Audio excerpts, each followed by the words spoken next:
ტკივილთან დარჩენა თუ შევძელი, ეს ნიშნავს, რომ მე ნარკოტიკი აღარ დამჭირდება, რომ მე ჩემს ტკივილს გავუმკლავდი. ამიტომ ფოკუსში რომ მოვაქციო ის, რომ მე სულ დამოკიდებული ვარ, არ ვიცი სხვა როგორ, მაგრამ ჩემზე ძალიან ისე ცუდად მოქმედებდა რა, არ მომწონდა ის ფოკუსში იმის ამოღება, რომ მე სულ ნარკომანი ვარ. არ ვარ ეხლა ნარკომანი. არ მაქვს ჩვევები ნარკომნის.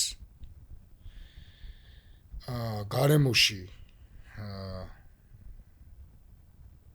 არ ვიცი, დღეს დილიდან ბატონ დიმიტრი ნადარეიშვილთან ერთად მიყვავდა ფსიქოანალიზის ლექცია.